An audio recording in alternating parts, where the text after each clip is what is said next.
Nasikia. Shika ingine huko. Shika.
to Ken leading us through that.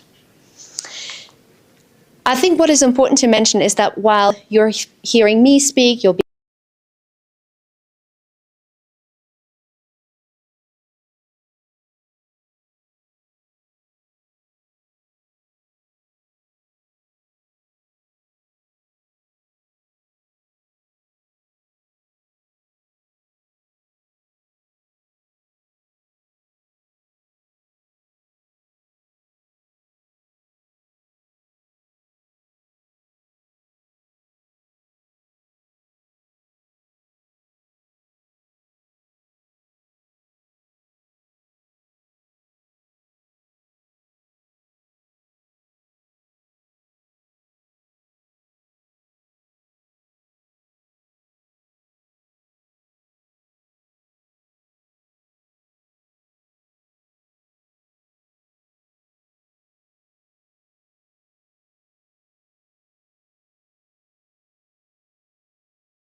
the most important element, I think, that I would like to reflect on at this point in the program is that we had a bit of an awakening at the beginning of the project, in the sense that we thought the process would look as follows.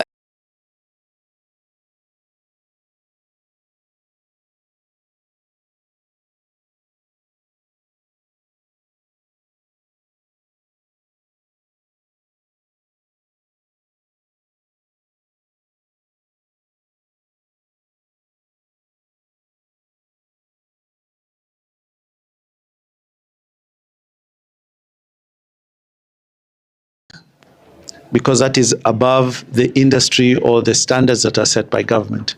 Secondly, how many of these people can we get that can be women? So our target for women is 70%. So in Kenya alone, we are trying to target in the gig economy or in what we call the digital economy space, at least 1 million of those young people. That's a huge, huge number. Secondly, it becomes more difficult because we have to get 70% of those women to be women. And as you all know, it's very difficult to get, if you look around the room, this is a very nicely distributed room, but if you look a lot around the room in many of these organizations, 70% are men. So what are those things that we need to do to get more women into working?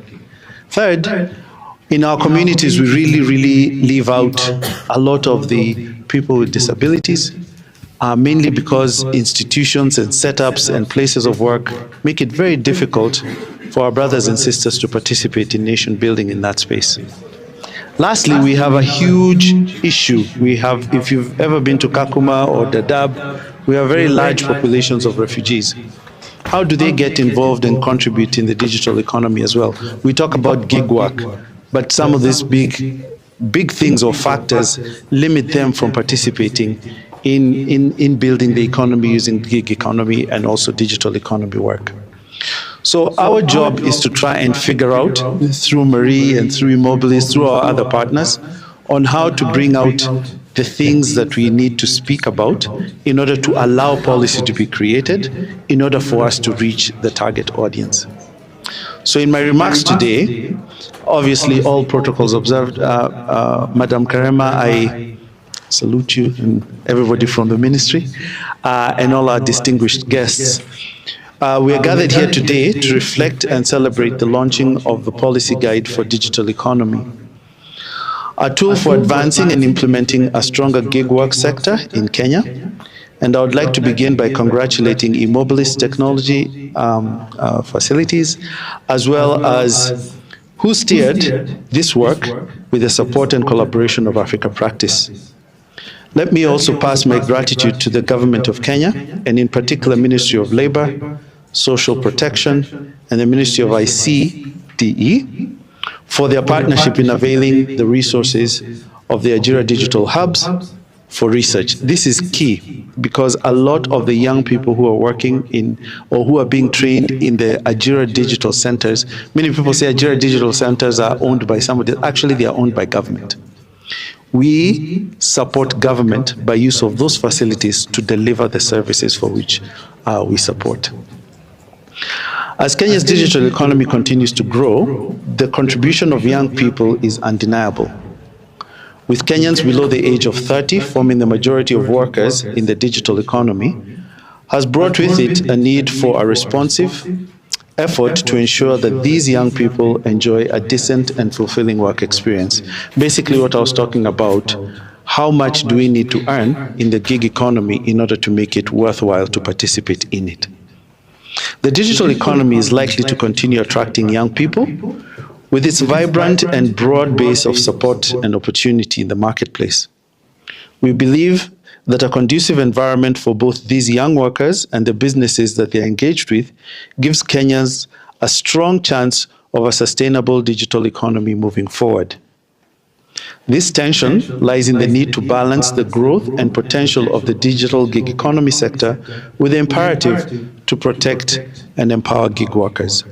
I know many of you have heard in the news about gig workers not being paid adequately and also being exploited. These are young people who are just trying to make a living, but yet they are confronted with the issues of actually what you call profitability for other players coming from remote locations who actually cannot be able to support them as they should. Which means that policy that is designed around getting government support in order to change the environment to make it possible for these young people to work is imperative. The Digital Policy Guide explores the challenges of balancing the need for protecting gig workers in the digital economy with the legitimate interests and needs of the businesses investing and providing jobs in the Kenyan digital economy space. Globally, the tension between both these sides is played out in different ways.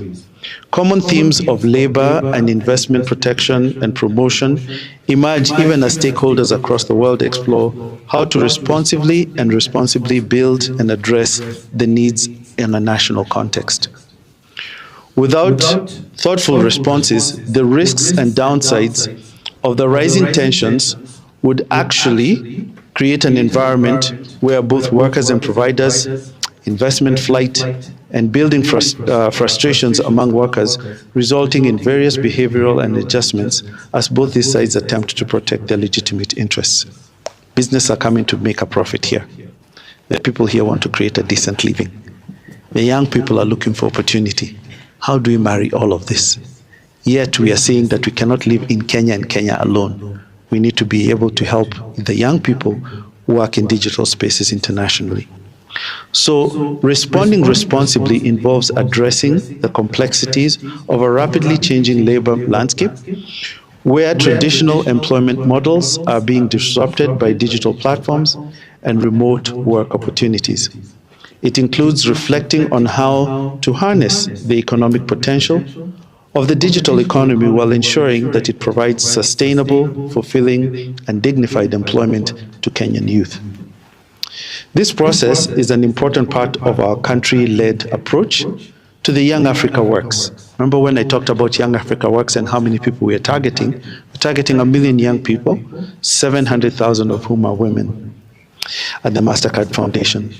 This approach leads with understanding the country's context, economic aspirations, and priorities as we work with governments and the private sector. The goal is to enable 30 million young people across Africa to secure work that they see as dignified and fulfilling. In Kenya, over 800,000 young people join the workforce every year, while a mix of factors make it harder to create jobs. The worst of the challenges to come are faced by young women, refugees, and people with disabilities. The country-led approach enables root cause way to understand the systemic barriers keeping young people from accessing decent and fulfilling work in Kenya. The journey of this piece of work has allowed us to begin to get insights into the Kenyan unique country context. It has provided us with an opportunity to reflect on the great work already underway and spearheaded by the government of Kenya specifically on different fronts, including information communications and the digital economy, labor and social protections, as well as trade and investments. It has also provided us an opportunity to reflect on the gaps and opportunities in Kenya labor and investment, legal and policy frameworks that will help us actually start to expedite the changes that we expect to see. Finally, the participation of gig workers and the private sector who are building Kenya's digital economy. We have learned of the systemic barriers and the needs of being able to use them in order to create the catalytic change that is required within our ecosystems. So, what does this all lead to? If you don't get anything I have said, get this. That when we work together and when we create a conducive environment for young people, we'll be able to create a more competitive Kenyan economy. We'll be able to actually participate in the tools that are required in order to make changes that are necessary for us to be successful. We'll be able to create root resolutions to some of our African problems, and in particular Kenyan problems. But most of all, we'll be able to create a safe, equitable, and competitive country. I'll stop there and say I'm very, very happy to have been part of this process, and I wish you all the best, and I'm very, very excited to see what comes up in the toolkit. Thank you.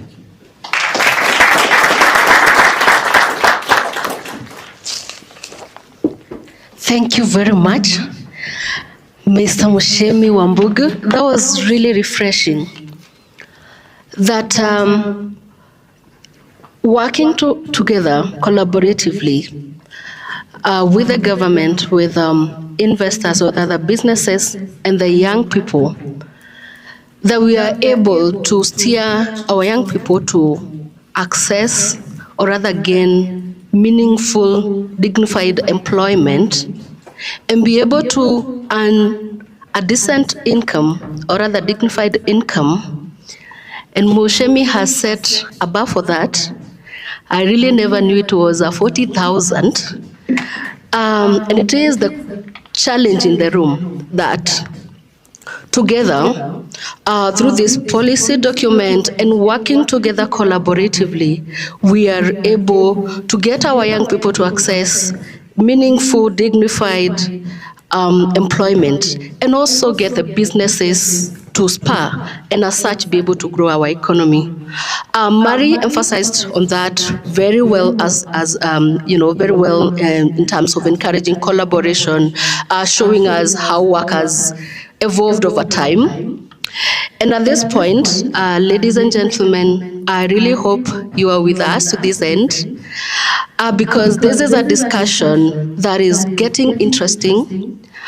It is quite mind-provoking, so that we know really, even as we get this document, we are able to lead it to where it should take us progressively. We get to hear from our second speaker of the day, but before we do that, we have representation from the Ministry of Trade, Investment and Industry in the room. I request if he can stand and wave. He didn't want to speak a lot today. I believe in the next one he will. Thank you very much. Thank you very much. And as such, then we'll go to our next speaker. Our next speaker, our keynote speaker, next keynote speaker is from the Ministry of Labor and Social Protection. I'm sure some of us quite, know her, but allow me to introduce Dr. Wanjiru Kariuki. Dr. Wanjiru Kariuki is a distinguished leader and academic with a PhD in education from University of Cape Town, South Africa, South Africa, an extensive global experience. Currently the Secretary for Skills Development in Kenya State Department for Labor and Skills Development. Dr. Wanjiru brings decades of experience in education management and policy. She has held prominent roles, including former Education Secretary, Gender Secretary in various Kenyan government departments, And she's also the chair of the Center of Mathematics, Science, Technology, and Education in Africa. Girl child in STEM, yeah? And her academic contributions include research fellowships and lecturing roles at Choging University, the University of Nairobi, and the Kenya School of Government. She's also an accomplished author with titles.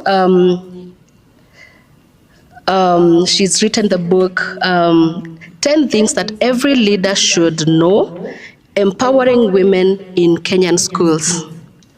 Wow, quite an accomplishment. So Dr. Wanjiru is a sought-after mentor, lecturer, and a speaker, contributing to the growth of youth, women, public servants, and the military officers across Kenya and beyond.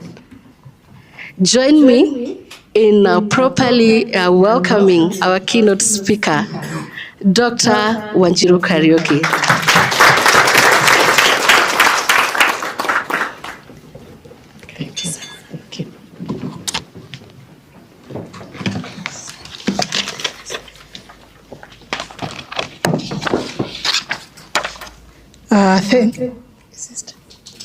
Thank you. Can you hear me? Yeah. Okay, thank you.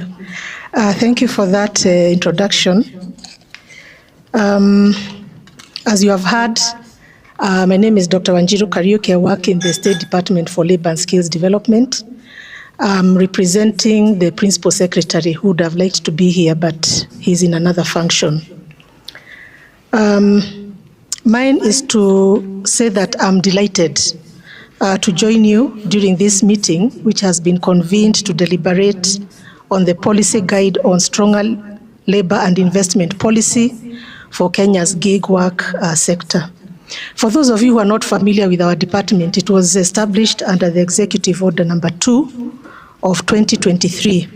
And one of our key mandates is to link skill supply with skills demand. I think many of you are aware that we have a skills mismatch that is facing the country. So that is one of our key mandates, particularly in our department, to ensure that education and training is speaking to the needs and the demands of industry. So the department is at the forefront of implementing policies, programs, and interventions that support demand-driven education and training so that our young people are able to access the labor market and also to retain employment in high quality and stable jobs. I also want to remind you that the Constitution of Kenya is very clear under Article 55 and Article 56 that the youth are entitled to relevant education and employment. So we are always guided by these constitutional provisions. It is also clear that the government is committed towards ensuring that our youth are able to transit from school to the labor market easily. But we are also faced with some challenges. Right now we have the youth bulge. What we mean by this is that we have a huge population that is made up of the young people. And we normally say that this youth bulge can become a demographic dividend, depending on whether the youth are employed. Having said that, we also note that that we have very high youth unemployment. According to the latest quarterly labor force survey, you'll find that the population for the youth, the unemployment is affecting the youth in terms of the age groups between 20 to 24 are very high. Now, what we are realizing is that, and this is even in our policy documents, that when we have very high youth unemployment, we are going to face some very serious problems.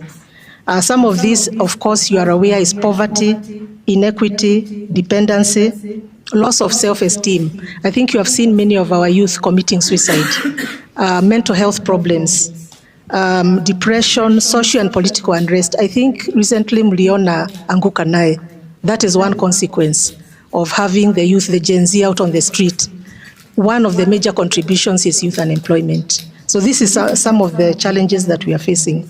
Again, they are also vulnerable to crime, drug abuse, drug and substance abuse, human trafficking, radicalization, and violent extremism.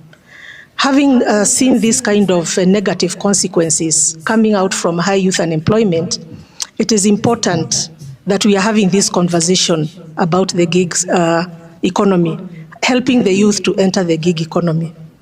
So what we are saying is that it is important that the youth, who constitute a huge percentage of the population, is converted into a demographic dividend by helping them enter employment. However, the problem that we are now facing is the problem of the skills mismatch, which I had mentioned earlier. We need to see that education and training are developing programs that are helping our youth to enter into the labor market. Just to share with you some statistics, I think I've gotten a hold of them now. The current unemployment rate is 4.9%.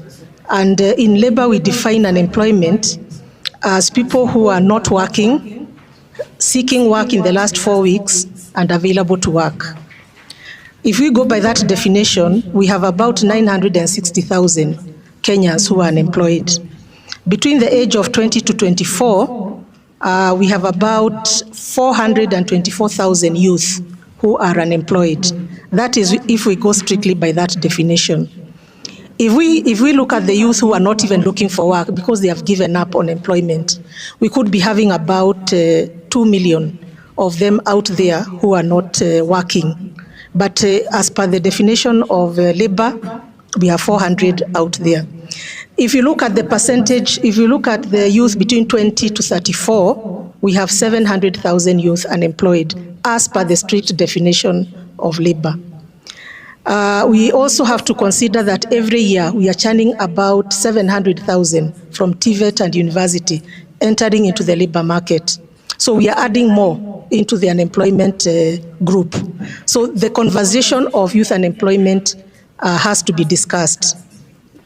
Now, why are we having the youth unemployment? I said number one is the skills mismatch, but number two, which is a very serious issue, is also the negative attitude of youth towards entrepreneurship.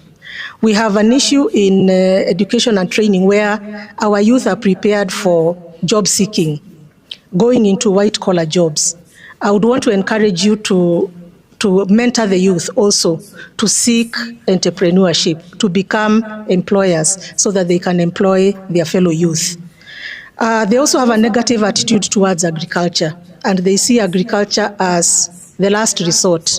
If everything else fails, then you can go into agriculture. So these are some of the issues that are confronting our young people. The other issue, of course, is the formal and informal sector. The formal sector is not creating as many jobs.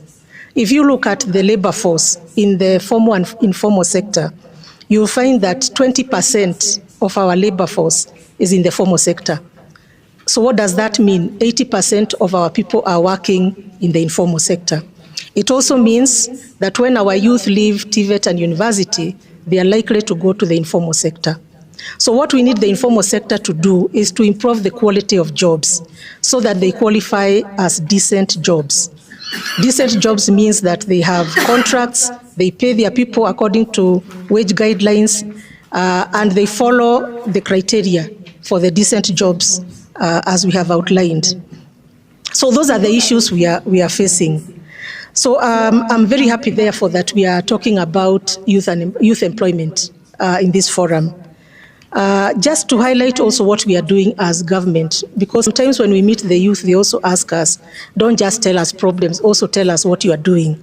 We also have developed some policies geared towards coming up with roadmaps to address the youth unemployment challenge.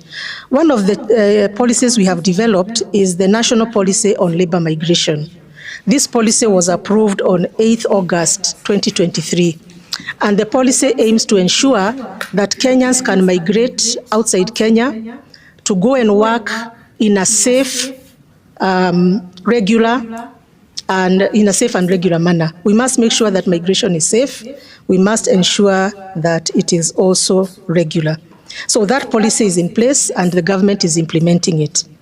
The other policy we developed to address youth unemployment is the skills development policy. And this policy, you can get them on the KIPRA website repository. National Skills Development Policy, this one was approved on 13th December 2023. This one actually addresses the skills mismatch. We have looked at all the issues that are causing the mismatch between supply and demand, and we have come up with policy actions. So we are in the process of also implementing that one.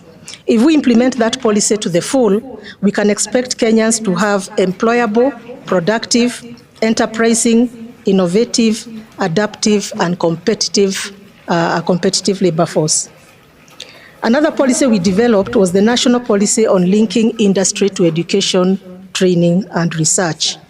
As I mentioned, that the informal sector is where the jobs are. So we have developed a policy to ensure that the demand side, that is industry, is also creating enough jobs for the youth who are coming out from the supply side. So what we have done in that policy is to ensure that we have a roadmap for knowledge and technology transfer, so that the demand side can be productive and competitive, so that they can create more jobs for the youth. So that policy addresses the demand side. And I think, having said that, we also have the national work-based learning policy. Work-based learning is extremely important. Work-based means apprenticeship, internships, pupillage, industrial attachment, all these initiatives that help the youth to transit into the labor market. When the youth go and apply for jobs, many times they are asked for experience. And some of them ask, can you go and study experience? You can't. You have to go to the industry and learn.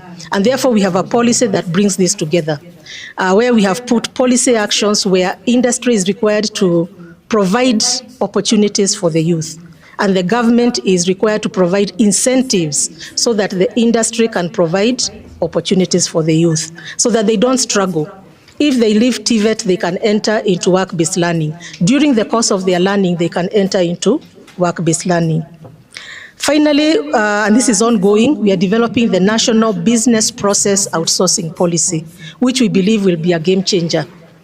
We are looking at outsourcing the gig jobs and coming up with a policy so that eventually we come up with a legal framework so that we can open Kenya for business process outsourcing. We believe this is the game changer with regard to youth unemployment. So I'm very happy that the BPO is speaking to many of the things that will be said today, and I'm looking forward to hearing what Africa Practice will be telling us about this particular issue. In conclusion, I want to note that the scarcity of permanent jobs will encourage our young unemployed people to move into the gig economy as independent workers, gig workers, or freelancers. We note that the major employers in the gig economy are online startups, small and medium enterprises, solo entrepreneurs, and big corporations who can recruit our young people on short and long-term assignments. We are also aware of the digital platforms that are out there that are helping our youth to get jobs. Some of them like Upwork, Guru, Fiverr, Toloka, and Timbax. I also want to mention that Immobilis has been working with the State Department for Labor in carrying out one of the programs on online employment. And we have had very successful rates where with the youth, immediately they finish these programs, they are able to enter into the gig economy. So to take advantage of the gig economy, there is need to enhance skills development and foster an innovation and startup ecosystem that is able to lead on a global scale. The policy guide on stronger labor and investment policy for Kenya's gig work sector is therefore timely. Thank you very much.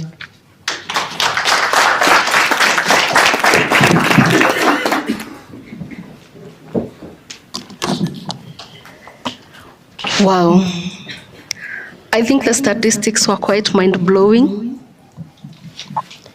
The number, or rather the percentage of unemployed young people, the numbers, you know, the solid numbers of those that are unemployed, that we churn around 700,000 young people from tertiary institutions every year. It is a testament that and just like Dr. Wanjiru articulated, that the discussion on gig economy and how it can provide alternative source of employment for our young people is very timely. I'm inspired to see the kind of policy work that is already ongoing at the Ministry of Labor. Get to imagine the policy on migration, skills migration, skills development. There is industry linkage, work-based learning, and BPO, rather, national business outsourcing. To say that, and just like all the partners, or rather the speakers that have came before me, the speakers that spoke earlier indicated is that this is extremely collaborative, that it really aligns with the work that we are discussing today. It is a complementary, or rather the work that we have today is will be able to support the policy work that is already being done by the government, and we can realize the dream of getting our young people in decent employment and also growing our economy. Thank you very much again, Dr. Wanjiru. And at this point, again, ladies and gentlemen, I am about to introduce our next keynote speaker, who is someone I really admire. I think we met recently during an activity we had, and I was telling her how she inspired me on a couple of things. And she is going to be our keynote speaker and actually the chief guest for our launch today. Madam Mary Kirema, the Secretary ICT, E-Government and the Digital Economy in Kenya's Ministry of Information, Communications and the Digital Economy. She has over 25 years of experience in ICT, and she previously served as the Deputy Director of E-Government at the ICT Authority. She is an accomplished ICT leader recognized for her expertise in implementing ICT systems that drive efficient service delivery within the government. Her notable achievements include leading the development and maintenance of critical government systems, such as National Education Management Information Systems, that is the NEMIS, as we popularly know it, the Electronic Government Procurement System, the Kenya's Digital Identity Project, and she has also overseen the e-citizen platform and the re-engineering of the pension management system. In recognition of her contribution, she was awarded the Order of Grand Warrior. I think at that point we can, clap for her. Yes, she really has very high accolades. In 2020, that is in 2020 by the President of Kenya. And she's also, and she was appointed the Kenya's Deputy Ambassador for ID for Africa in 2024 and honored by the Global E-Schools and Communities Initiative. I could go on and on in introducing our chief guest for the day, but allow me to end it at that and introduce Madam Mary Kirema. Kindly let us put our hands together in inviting her to speak to us. Thank you.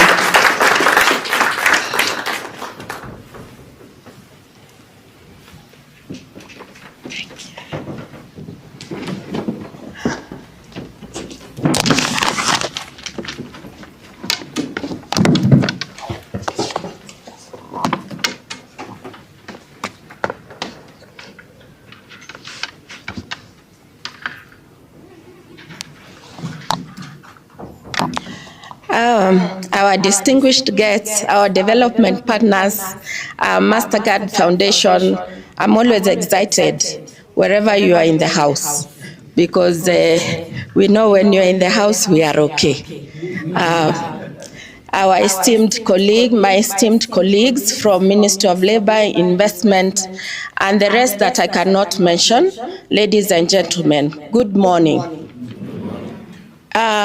It is really with great pleasure that I stand before you on behalf of my CS and PS. They really wanted to be part and parcel of this very, very important policy guidelines, but unfortunately they were required to travel urgently to South Africa, and therefore they are not around.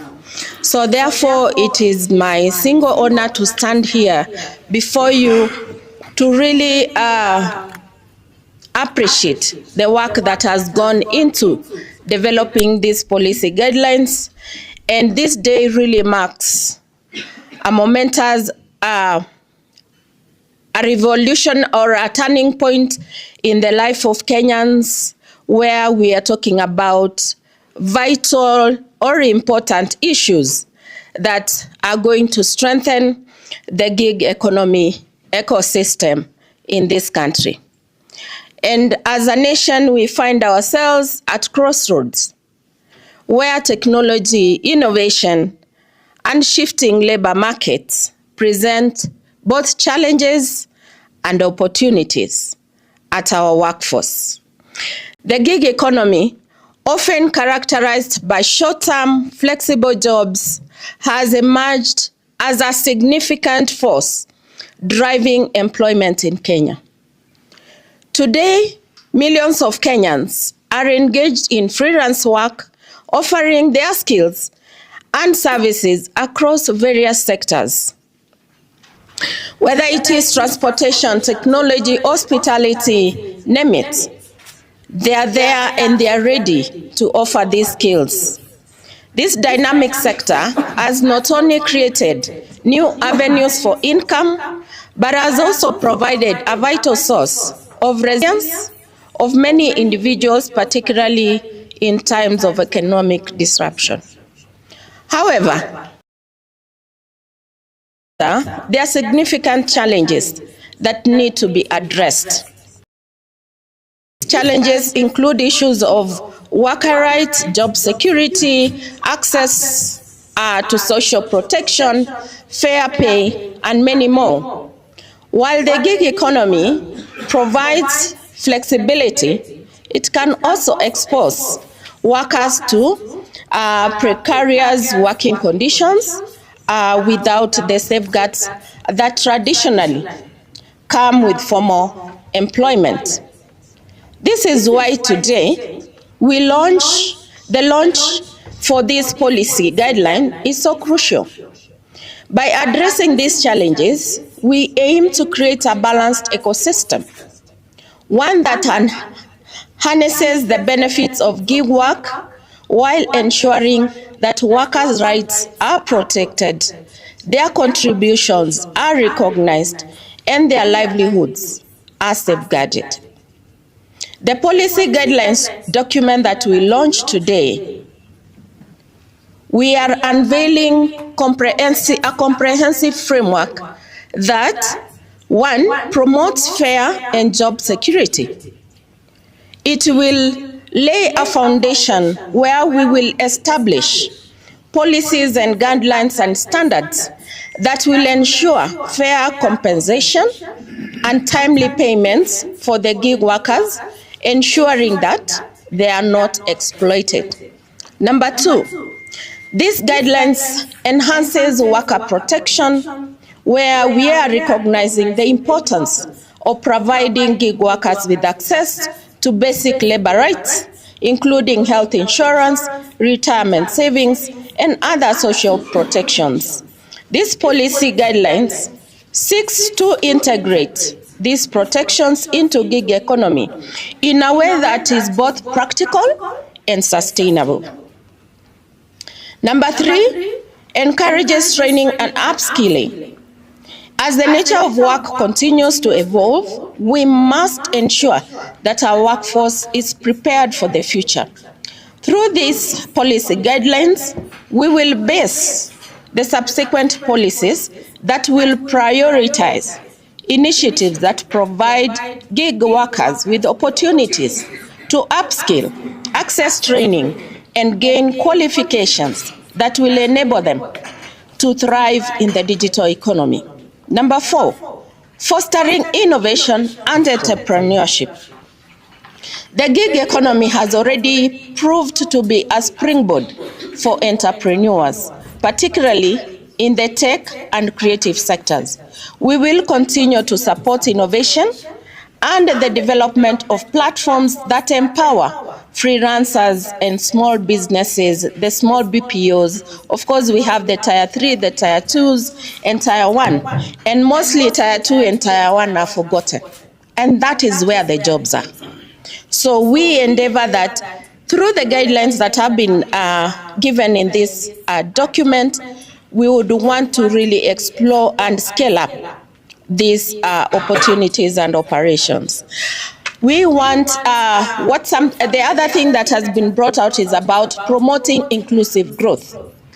The policy document, guidelines document emphasizes the need for equitable opportunities for all Kenyans, including women, youth, and marginalized communities, to access and thrive within the gig economy.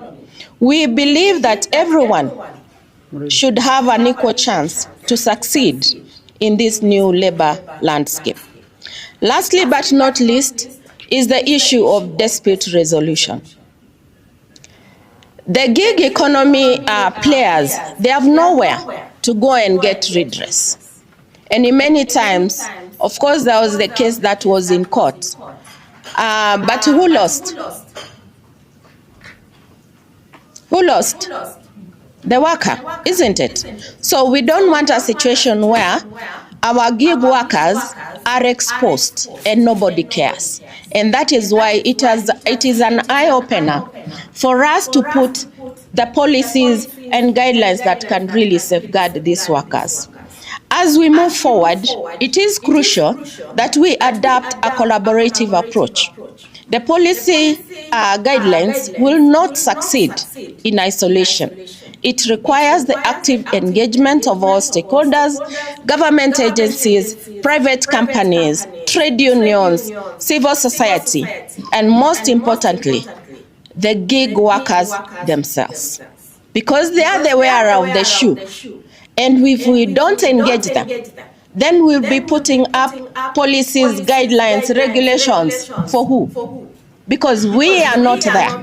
They are the ones who are in the environment. So we need to bring them on board so that we can put policies, guidelines that will work for them, that we will enable the digital or the gig economy to thrive because we will have listened to them. Therefore, I want to say that today we take a significant step forward in realizing this vision of creating millions of digital jobs, and that is in the blueprint of the president. So this document that we launched today is really, for me, a foundation, because it comes at a time when we are really struggling.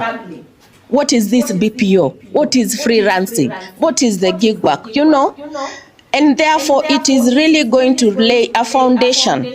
And even as we are partnering with Ministry of Labor to come up with the BPO policy, this document is really going to be handy as we do that. And even as our private sector, the MasterCard, the Mobilis, and France, Africa Practice, I've seen this as a need. It's not that government is sleeping. We're also trying. So don't kill us. We're also trying. And I can name a few things that government is doing. One, we are really expanding the issue of digital hubs. I know we started with Ajira, there are the youth hubs, there is G2Me today, but we want to name all of this to be Kenya digital hubs. Of course, we have around more than 300 hubs existing. But government has put a program of ensuring we increase this by adding 1,450 hubs in every ward. We want to reach our people where they are. We are also partnering with the private sector to utilize the digital hubs.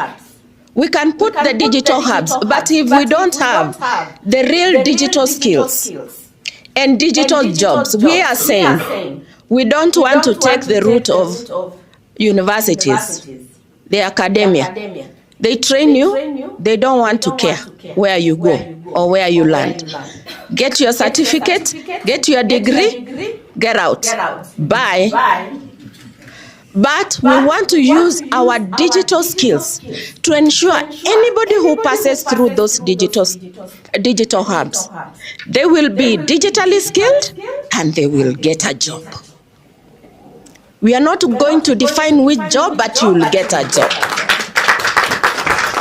So therefore, we've started partnering with the private sector, with other governments, asking them and lobbying for jobs. So we don't want to start signing MOUs or we will partner in doing systems. No, we want to partner to create jobs. So in any MOU, I've said the last engagement will be create for us 1,000 digital jobs. So that is where we are going. Because we don't have companies that will employ our young people. As we've said, we want them to be employers. And not employers as in you want people to come to your office, let them work where they are. Another thing we are doing is partnering with all the stakeholders to come up with policies, legal frameworks, guidelines, and standards to support the gig economy. So you will see a lot of influx of policies, guidelines from this year to the next 3 or 4 years. We want to make sure that the foundation of the digital economy is well founded. We are also partnering with the academia to remodel their curriculum to really match the industry requirement. And they are coming in very strongly, and they are really willing to change their curriculum and model their curriculum to fit the industry. We are working day and night to look at what incentives can we put in place for the gig economy to thrive. We are having conversation with the BPOs. We will be going to the BPO Tier 1 and Tier 2. We want to see what is this that is not making you thrive, so that if it is about incentives, so that government can work on that. We are also doing a lot of connectivity. Of course, in the project of the 100,000 kilometers of fiber, we are not only doing fiber, we are doing last mile. To all government offices, to hospitals, to prisons, name them. And we are not leaving the homes. We are also connecting the homes because we want people to work at the comfort of their homes. And lastly, we are also having programs to promote innovation and entrepreneurship. Of course, government with the different agencies, they have put some funds to support the innovators and entrepreneurs. So you can see, I've just given you a few, but government is doing a lot. So in conclusion, I want to express my heartfelt appreciation to all those who contributed to the development of these policy guidelines. I want to thank and appreciate our partners, MasterCard Foundation, Immobilis, Africa Practice, and KEPSA for supporting this initiative. Your hard work and dedication have been invaluable, and today we celebrate the fruits of your efforts. Together, let us empower tomorrow's innovators by nurturing digital skills for thriving gig economy in Kenya. Thank you very much.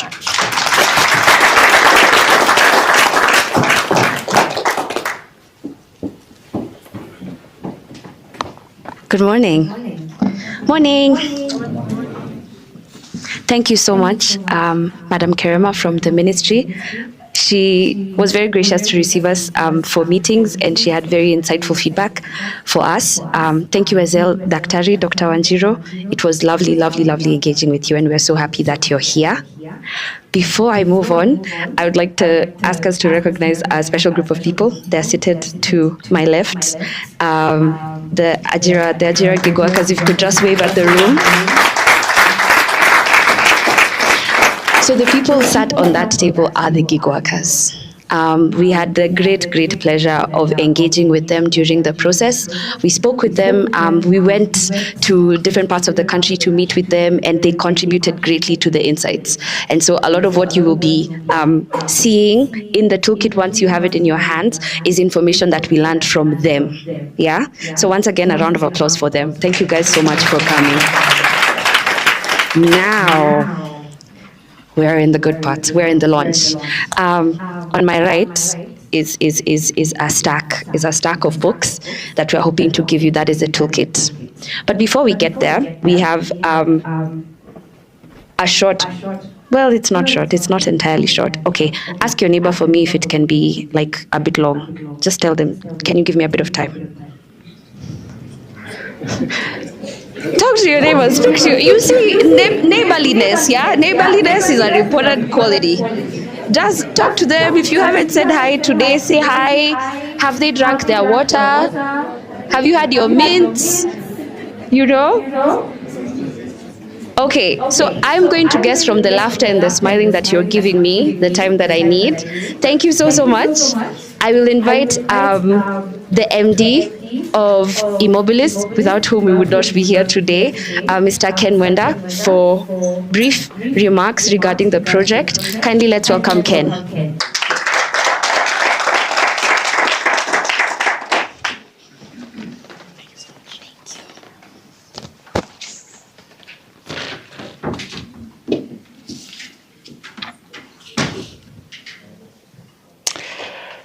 Madam Mary Kerema, OGW, Secretary ICT and E-Governance at the Ministry of ICT and Digital Economy.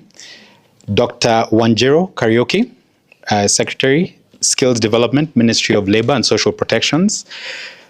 Mushemi Wambugu, Catherine from the MasterCard Foundation, our partners, our colleagues, and our friends over the last especially 5 years. Africa Practice, our colleagues, I know Richard was here earlier, and the entire team. Senior government leaders present here today, colleagues, online workers, some of whom have come from as far as Busia and Baringo. So those of you who just came from Kileleshwa or Buruburu here, just know that there are some people who've come from quite far. Good morning to you all. I think we're still in the morning part of the day. Allow me to start by painting a picture from a trip that we just did recently to Turkana, in fact with the MasterCard Foundation, just to help sort of emphasize and underscore the importance of this work and why we're gathered here today. Imagine a young lady from Turkana.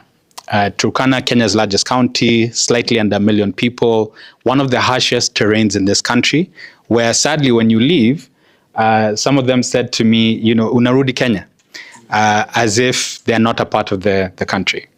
Young people there have to travel 10, 15 kilometers to access internet connectivity, education, and opportunity. They don't have a lot of power, so a lot of it is driven by UNHCR generators and UNHCR providing fuel. So imagine in that sort of tough terrain and very difficult environment, where there's a lot of early marriage as well, where young women are very marginalized and disadvantaged, a young woman by the name of Immaculate Lomboi, who defied the odds. She came for the Ajira training at one of the centers graciously provided by the government, one of the Ajira hubs, took her training on digital marketing, ended up deciding to open a TikTok account, and it's through this TikTok account that she makes about 20,000 shillings every month, marketing and selling her clothes for her boutiques. So she took the skills, adapted them to that environment, and as one of the testaments to the many millions of young people in this country who are innovative, who, despite the odds, come up with ways to earn a livelihood, and a dignified one at that. Her story is just a testament to what we saw there. We were also told by the young people there, including a young man who now works at Upwork. So he used to work on Upwork, but now actually works at Upwork as customer support. And he told us about the incredible opportunities. And one of the young people that he had also mentored through Ajira, who had made over 300,000 doing video documentaries and translation based on part of what he had learned from Ajira as well, and in working with an NGO in Turkana had made this money. So you can imagine what a game changer some of this is. Allow me to tell you the story of Stella Wanjazi, a young woman from Mombasa with cerebral palsy who defied limitations through education and digital skilling. While pursuing a diploma in procurement, she trained in data entry and digital marketing through Ajira. This led to a paid internship at her university and later a 6-month Ajira for PWD apprenticeship with a PWD organization that we support called Tunaweza. As a result of that, she now independently earns a living through microtasking and graphic design services, which has allowed her to provide for herself and her daughter using the laptop that she was able to purchase using the internship stipend during that period. This, ladies and gentlemen, is the power of this digital economy. I think the statistics given by Dr. Wanjiru were fantastic. They helped really paint a picture. Let me also underscore from that picture what we as Immobilis have seen over the last 14 years as a skilling organization in this country.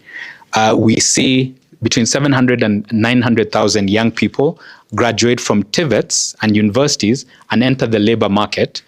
And I know many of you are probably, or let me not judge, let me leave this a safe space. I'm sure many of you have heard the song So Many Nabidi. Maybe I'm old enough to remember when there was that song, So Many Nabidi. So the promise to young people, in my generation anyway, and I look deceptively young, but I'm actually a bit older, was you study hard, you finish, you get your degree, you get your diploma, a job will be waiting for you. You do your part, which is study, pass your exams. The reality of the world that we live in is with anywhere between 30 and 40% unemployment, and these 900,000 young people graduating and ready for work in the formal economy, which they can't get. The challenge then became, how does a country such as ours move forward? How do we support the millions of young youth looking up to us as leaders to get into dignified and fulfilling work? And how do we help them to understand that there is something incredible that has happened, a shift in the world, which can actually benefit them, which is digital economy? That job might not follow the traditional model of a 9-to-5, wearing a suit and a tie, like my friend Mushemi, in an office where you get one salary from one employer and you work there for 30 years and you get a golden watch and they wish you well. The world has changed dramatically. We need our young people to have the right skilling to be adaptable, to work on multiple platforms, to work for international clients, and to, as Marie said, be competitive enough that whether they're competing for work, for bidding for digital marketing or transcription or virtual assistant or graphic design, that they're just as good, just as qualified, and just as capable as that young person in the US or in Germany or in the UK, right? How do we accomplish that? It's not a small task. So let me begin the formal part. That was just the preface, of my presentation. So I'm honored to be here today to unveil a groundbreaking initiative, the Policy Guide for Digital Economy Progress. This guide is the culmination of extensive research, collaboration, and a shared vision for the future of work in Kenya. Commissioned by Immobilis in partnership with the MasterCard Foundation. And again, we're so grateful to the MasterCard Foundation for having the vision to support local indigenous partners to help deliver their work. And with their charitable purpose of skilling and alleviating poverty, to work with partners such as Immobilis and to work with us on the code design and to be agile and adaptable enough to understand that it's not simply about skilling, it's also about building an ecosystem and creating a conducive environment where young people will thrive because the jobs are there, the supply and the demand side have been thought through. So commissioned by Immobilis with the support of the MasterCard Foundation to support the Ajira digital program. Africa Practice assessed various policy options for the creation of dignified gig jobs in the digital economy for Kenya's young people, including specifically young women, refugees, and persons with disabilities, to understand the likely effects and the suitability. In the process of operationalizing, that's for us as Immobilis, 101 Ajira Youth Empowerment Centers, institutionalizing and launching 125 Ajira digital clubs at universities and TVETs across the country, in the work of modernizing and revising the curriculum, the digital work readiness curriculum, which has allowed us over the 5 years of implementing on behalf of the government of Kenya, the Ajira digital program, allowing us to equip and train and mentor over 400,000 young people across the country with the right skills to allow them to embark on their journey of freelancing and gig work and BPO work as well. We learned a couple of things in that 5 years. One was that there are significant obstacles even after you train that young person, and whether they're looking at working in the DE space or they're looking at providing their services to a local MSME on graphic design or data entry, or whether they're looking at doing more advanced work through one of the programs that we offer, the AWS Cloud Practitioner Program. So whether they're looking at doing remote work, there were significant obstacles that weren't just about giving them the skill. So we started talking to Africa Practice. We are also co-partnering in implementation with KEPSA. So in talking to them as well, we said, what is it that can create a more conducive and harmonious environment where workers' rights are protected, where it's not just a race to the bottom, so that it's not just jobs for the sake of jobs, or earning that isn't dignified, and where we think we have a job, but in effect, it's exploitation of young people. We started to say, who are experts in this area that can guide us, that can put together a toolkit, a report, do the necessary study to get us to this point. And that's why this is a very exciting moment for us, because this is the culmination of over, I believe it's 9 months. Is it 9 months of work or something? So we've all aged significantly in the process, but all for a good cause. So the realization that the mandate to support the government through the Ministry of ICT and Digital Economy to position Kenya as one of the top freelancing destinations has seen us adopt forward-thinking solutions to address some of the learnings within our some of the learnings and some of the solutions that need to come with those learnings. Africa Practice were the experts that we chose for that journey, and we have not been disappointed. And that's why they're here today presenting the results of that work and helping us launch the toolkit. So when you think about Kenya, we're very well known for some of the best runners, not necessarily me, but others who are Kenyan. We're known for fantastic coffee. We're known for safaris. In fact, I hear lions roam around even in Rongai from time to time. So you don't even have to go to the park. But how about if we also added to that we are well known for having some of the best qualified talent globally. Some of the best software developers, some of the best data scientists, some of the best cybersecurity experts, some of the best transcribers. What if we were also known for that?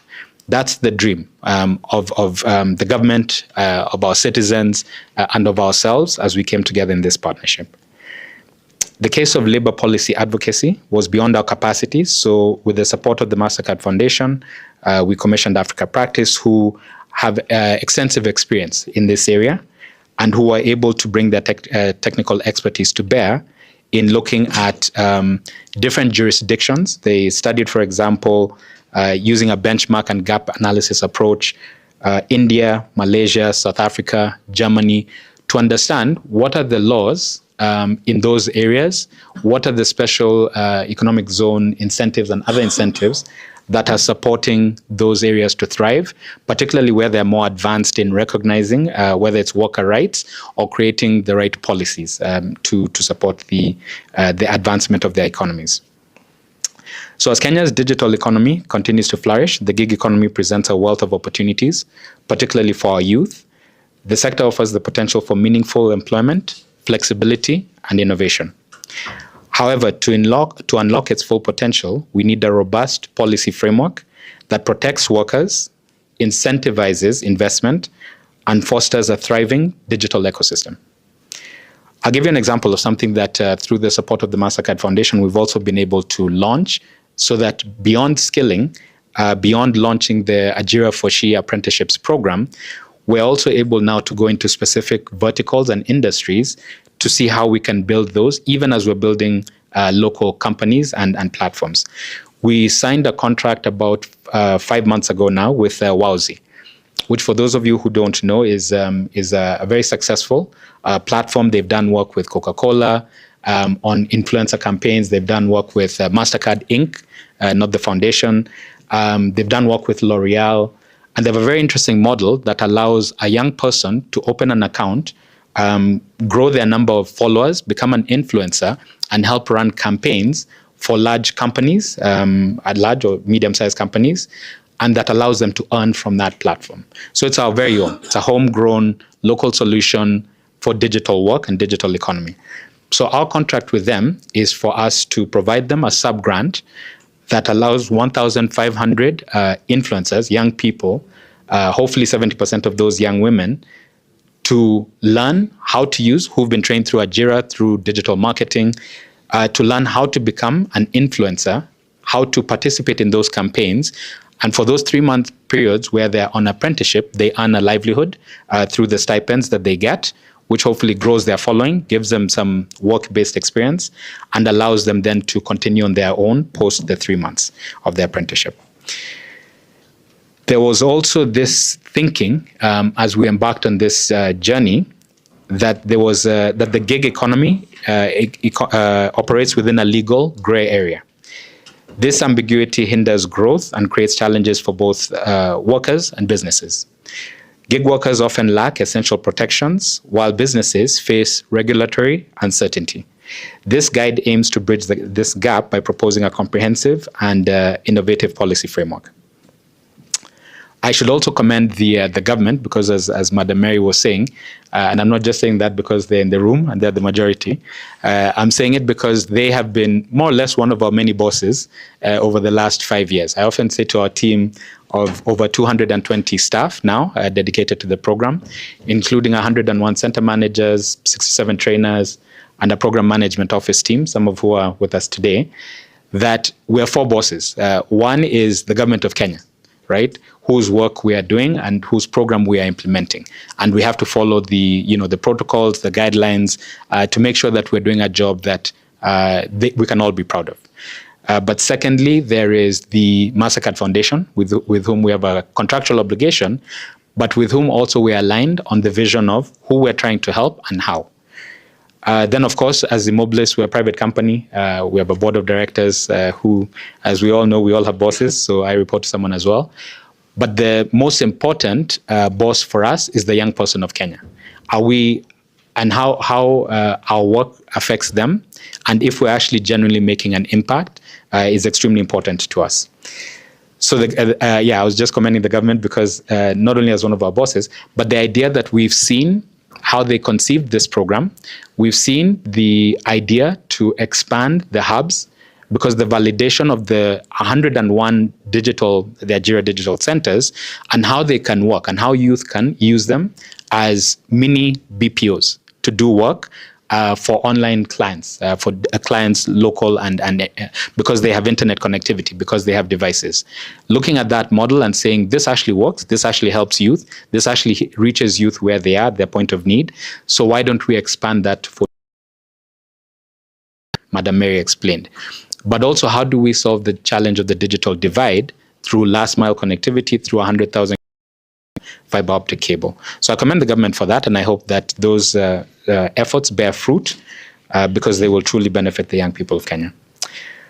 On the guide itself, this wasn't a top-down approach. We deployed a systems change methodology informed by human-centered design principles. Supported by Africa Practice, we engaged with over 190 stakeholders, as Marie mentioned earlier, including gig workers, platform providers, government officials. We had a workshop similar to this a few months ago, and then also NGOs, so not-for-profits that also have a stake in this work.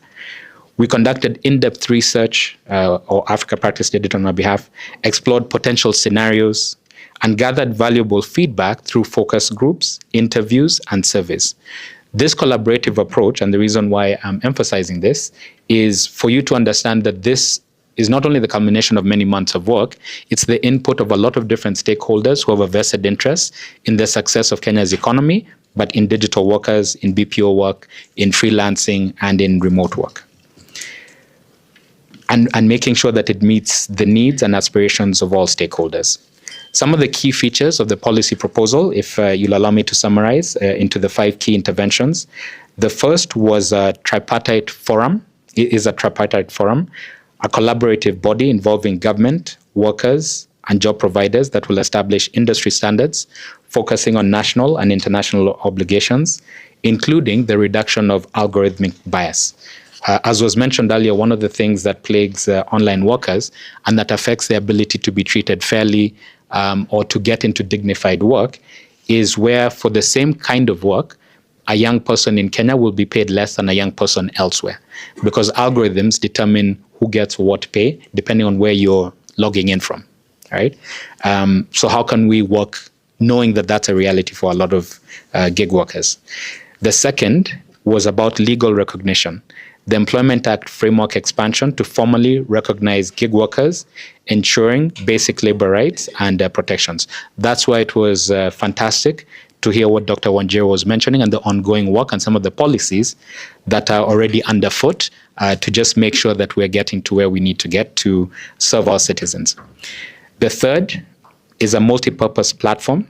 A dedicated platform will facilitate gig worker registration, skills development, and access to portable social protection benefits like healthcare and pensions.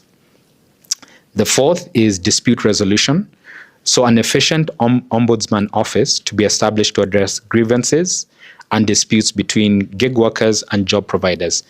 It need not be a litigious affair. It need not be something that discourages potential investors, BPOs, from coming into our country and into our market, where they feel that this will go to court and it may not go their way, and it's time consuming for them. So one of the recommendations and interventions that's being proposed here is a dispute resolution mechanism that hopefully avoids that long and difficult process of doing court cases and so on.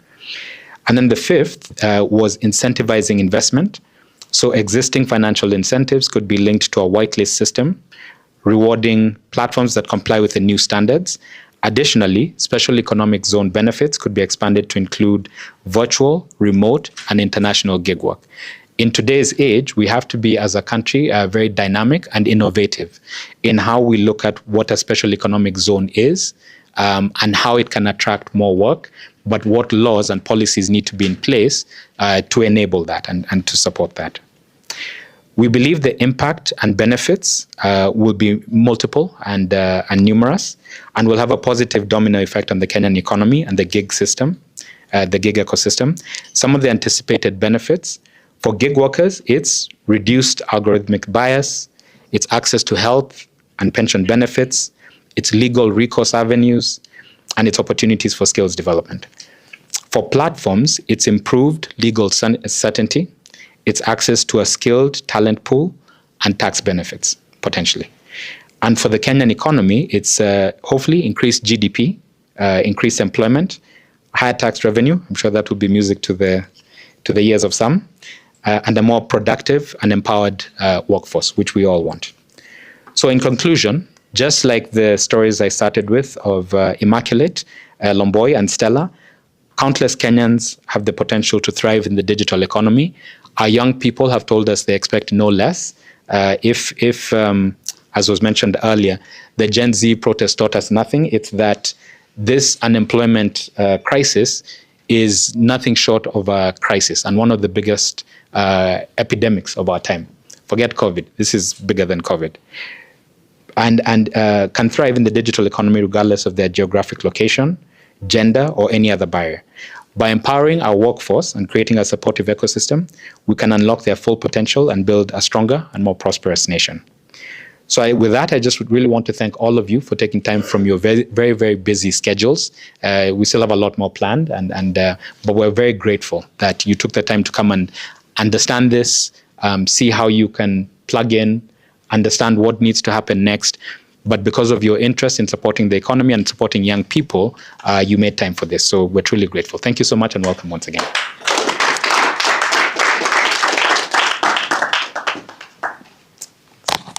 Thank you so much. Another round of applause for Mr. Mwenda. All right. So, how are we doing? How are we doing? How are we doing? On a thumbs up, thumbs sideways, thumbs down.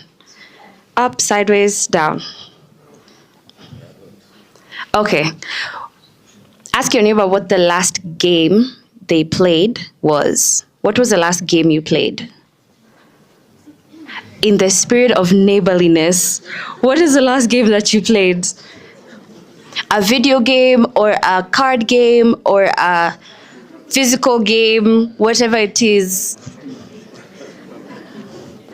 Watu wa Kenya at 50, hoye. Or cards, the guys who play cards and then they lose terribly.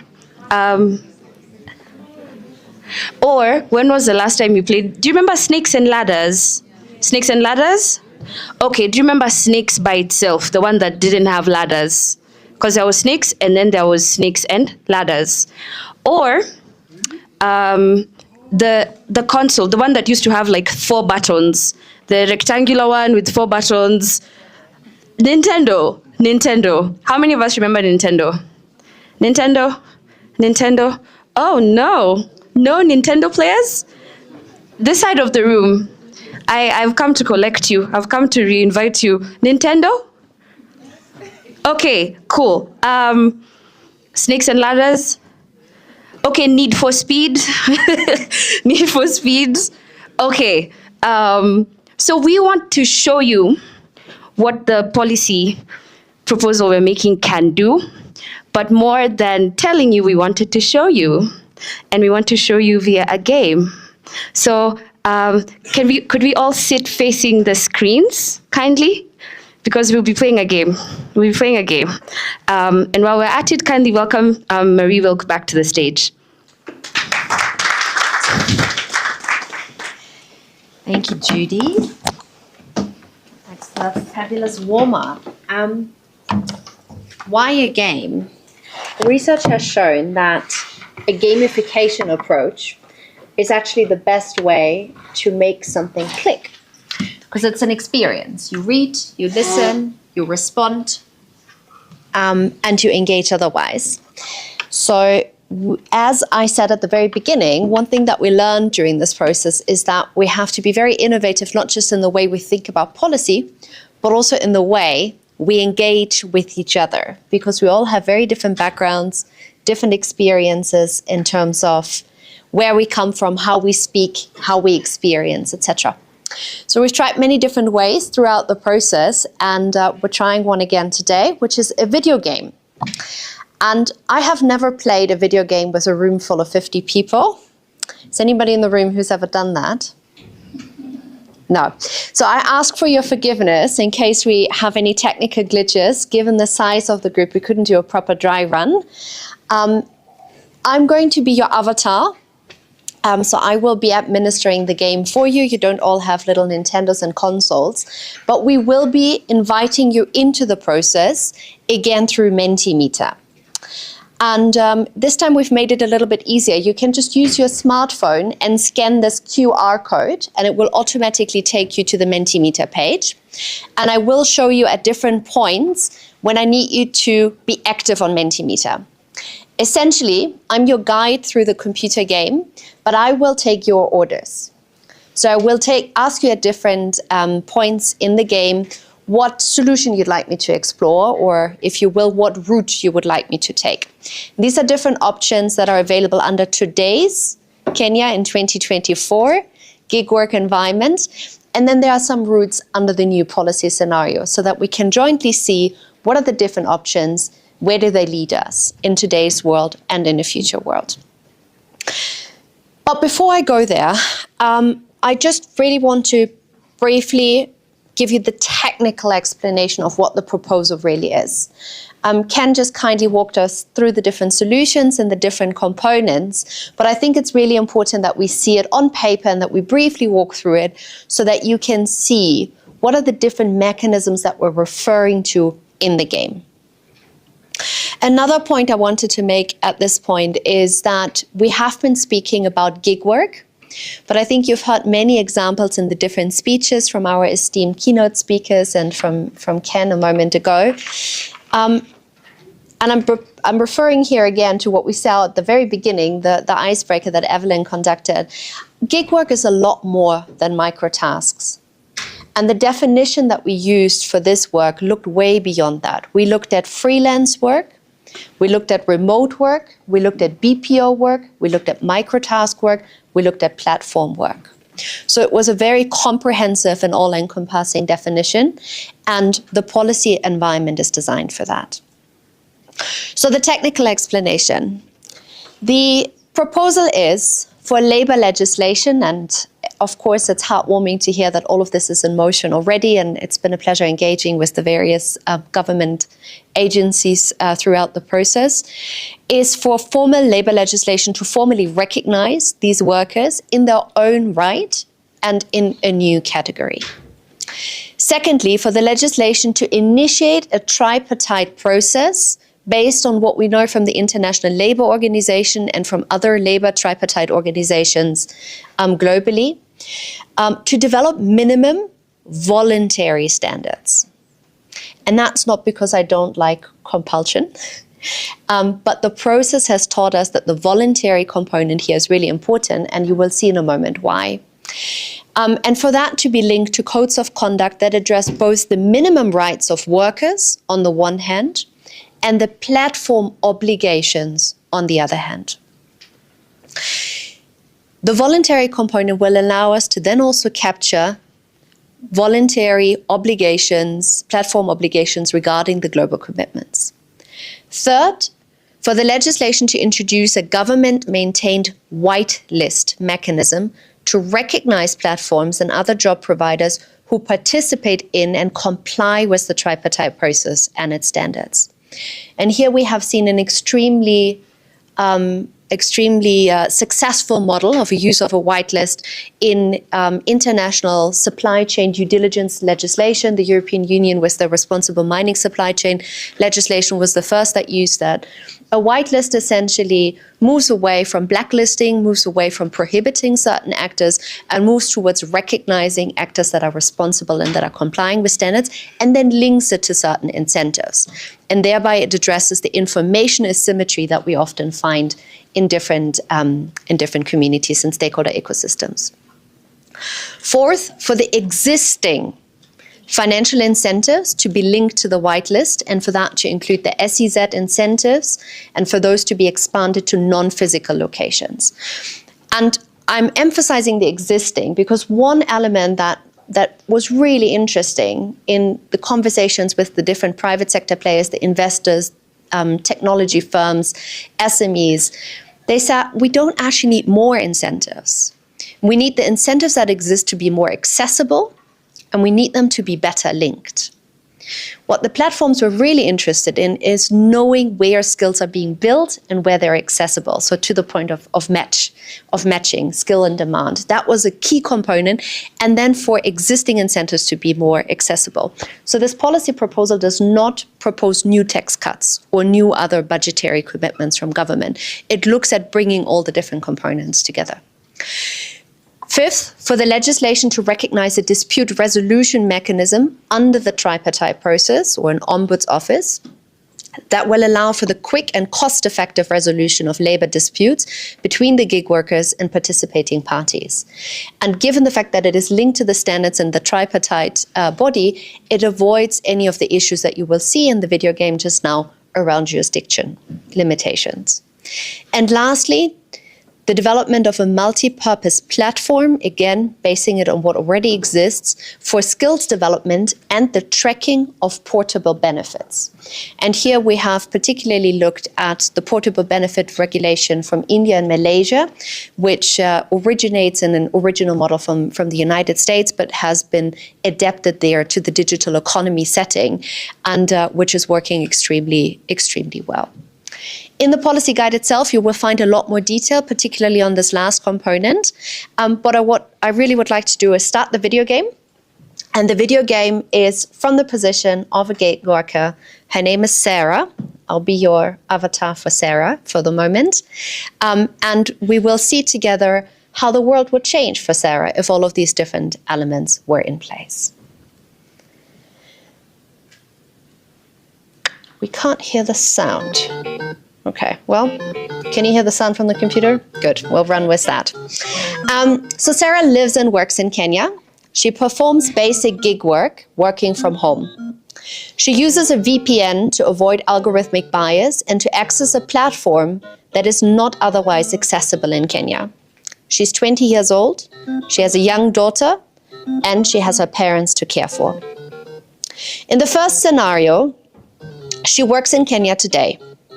In the second scenario, she works in Kenya where the proposed policy reforms have already taken effect. It is 8 a.m. on a Monday, and Sarah logs into the platform that she normally uses. She has a profile that she has been using for about 1 year. But Sarah suddenly starts to receive direct messages from one of her project managers. She only knows their aliases, not their actual names, who they are, where they are based. These messages are perfectly normal, as this is a way to disseminate, receive, and complete work. But today's messages are off, and that's her challenge number one. They quickly escalate into very inappropriate content. She ignores the messages, but the project manager continues and threatens to exclude her from the work and report her for lack of performance. Sarah doesn't know what to do. She's ashamed, she feels violated, but she's too ashamed to speak to her family or friends. She's concerned that they will think she engages in inappropriate work. They have already been wondering how her digital work earns her a living. So Sarah considers her options. She could try and report the agent through the platform contact details. She has found an email address that she could try. She could alternatively involve the local authorities. Finally, she could set up a new account and start over again. So, which option does the audience choose? Please use your Mentimeter and let me know, and we should be able to see it on the screen in a moment. Or not. Yeah, I'll start again in a second. Not sure what's happening.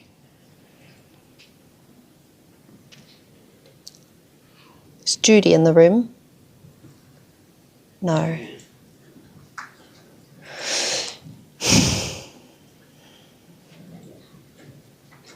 Is it working on Mentimeter?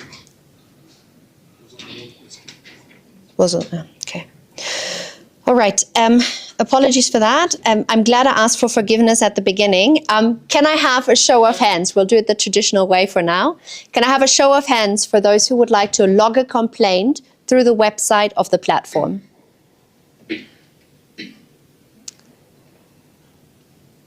Interesting. Could I have a show of hands for those who would like to involve the local authorities to report the person?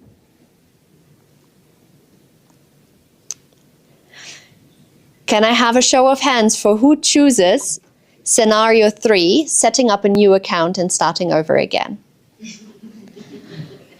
Wow. All right. Great. Thank you. I will show you in a second how that looks. I had 2 shows of hand over there for involving the local authorities. So let me show you that, and then we're going to continue to the third option. So Sarah reports the person to the local authorities, and the local authorities explain to her that the platform is not locally registered, and since she knows nothing about the user, there is nothing they can do. In the meantime, the situation escalates. She receives inappropriate images and feels worse. She's unable to work and as a consequence is given less work. Her profile also reflects the deterioration in terms of her evaluation. And you can see at the bottom that her income reduces as well as her energy reduces. So she does continue to option number 3 after having exhausted 1 and 2 without any resolution, and she sets up a new account. But because she has no prior work to show, it takes time until she receives sufficient and well-paid work. It is at this point that Sarah continues to explore other options, and that will lead us to challenge number 2. In the future world, Sarah, however, had other options. Sarah knows that this platform is a member of the crowdsourcing tripartite alliance. So that's the tripartite platform. And that's how she heard of them in the first place, because she consulted the whitelist and knew that this was a platform she could safely work with. She considers her options. She could use the complaint mechanism of the tripartite platform. They have a commitment on acting upon complaints within less than 48 hours. And to resolve more comprehensive disputes in less than 3 months. However, she's a bit concerned about whether the use of the mechanism may penalize her. Alternatively, she could again set up a new account and start from scratch. Which option does the audience choose? Tripartite complaint mechanism or setting up a new account? Tripartite complaint mechanism? That's half the room. Setting up a new account?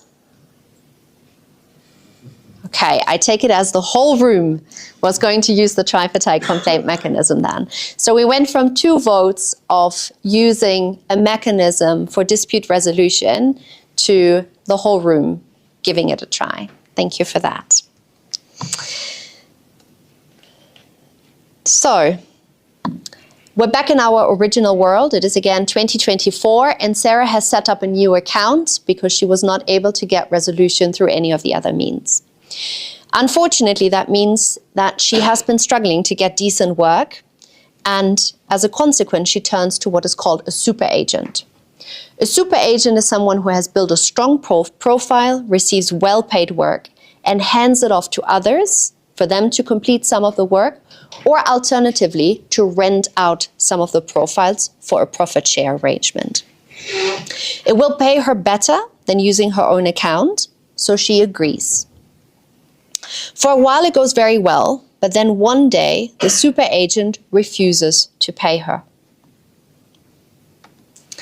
Sarah again considers her options. She could try to get help from the platform. Alternatively, the super agent is local and he's known, she knows the name, so surely this time the authorities must be able to help her. Judy, is Mentimeter working now? It wasn't working a moment ago. Thank you. We'll stick with show of hands for now. Can I have a show of hands for those who would like to get help from the platform? 1, 2, 3, 4, 5, 6, 7, 8. All of our gig workers, thank you. And who would like to get help from the local authorities? 1, 2, 3, 4, 5. So that was one of the lessons we learned during our interviews with the gig workers who opened up graciously. We were told that local authorities are never in a position to help, and I'd like to show you why.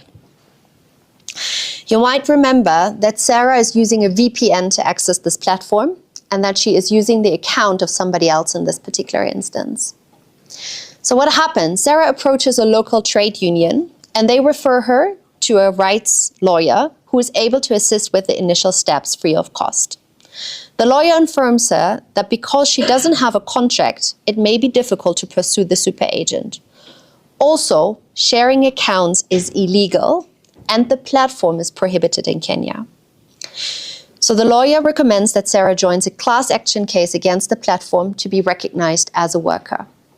And we have previously heard, thank you, Madam Mary, how such a case has ended in Kenya.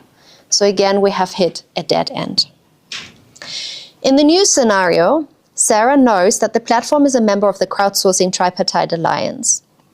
And she decides that she could bring the dispute to the tripartite alliance in terms of the super agent. However, the hope, of course, is that we wouldn't even hit challenge number 2 in the future scenario, as there would be no need for shared accounts, and as the work would be also routed through the portable benefit platform.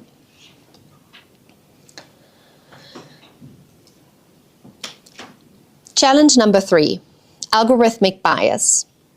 Sarah learns that she is paid less than her counterparts in other parts of the world. She learns that this is the consequence of what is called algorithmic bias.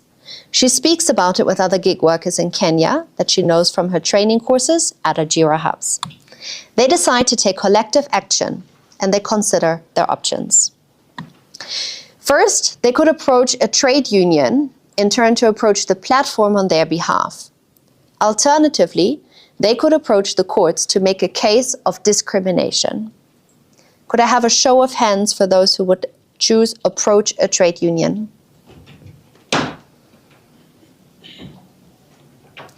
Could I have a show of hands for those who would approach the courts? Seeing lots of shaking heads. Can I ask, are you all not choosing any option because there's no hope in either of the two? Is there an option? Yes. All right, thank you. Indeed, in the case of a trade union, of course, Sarah would realize that there is no global trade union. There's currently no global organization among all the workers across the countries. That has been documented well, is reported very well. And also in terms of the national representation, it is highly limited. And given the lack of recognition of gig workers, and we spoke about it already, there is no local avenue. Similarly, the local courts have no jurisdiction at the moment. In the CrowdStrike tripartite alliance example, on the other hand, companies have committed to eliminating the algorithmic bias. And that's why I was saying earlier that the voluntary nature of the standards is important, because it is the only way to ensure that the global commitments are also captured.